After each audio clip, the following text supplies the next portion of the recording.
Surat cyber crime પોલીસે દુબઈમાં છુપાઈને બેઠેલા નેપાળ થઈને ભારતમાં પ્રવેશેલા ડાયમંડ હાઇટ્સ સાયબર ક્રિમિનલને ઝડપી પાડ્યો હતો.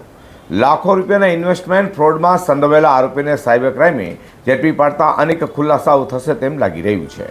સુરત સાયબર ક્રાઇમ ટીમે હ્યુમન ઇન્ટેલિજન્સ અને ટેકનિકલ માહિતીના આધારે છેલ્લા 1 વર્ષથી દુબઈમાં છુપાઈને રહેતો દુબઈથી નેપાળ પહોંચ્યા બાદ બસ મારફતે દિલ્હી, ત્યારબાદ અમદાવાદ અને ત્યાંથી સુરત આવેલા સાયબર ક્રિમિનલ નીતિન ઉર્ફે કાનો પ્રભુ વડચકેને વોચ ગોઠવીને ઝડપી પાડ્યો હતો.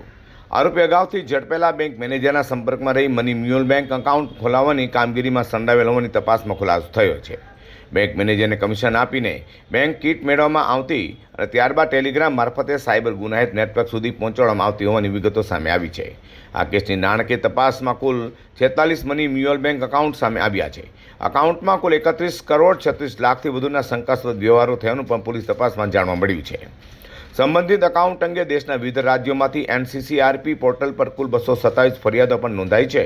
તો બીજા કેસમાં આરોપીએ હીરાના વેપારી નામે ખોટી ઓળખ આપી ઓનલાઈન પોર્ટલનો ઉપયોગ કરીને વેપારીઓ પાસેથી આશરે 4.80 કરોડ રૂપિયાની ડાયમંડ હાઇટ્સમાં સંડોવણી કરી હોવાનું પોલીસનું કહેવું છે. હાલ તો સુરત સાયબર ક્રાઇમ પોલીસે લોકોને અપીલ કરી છે કે વોટ્સએપ કે ટેલિગ્રામ પર શેર માર્કેટ, IPO અથવા ઝડપથી અને ગેરંટી સાથે ઊંચા નફાની ઓફરથી સાવધાન રહેવું.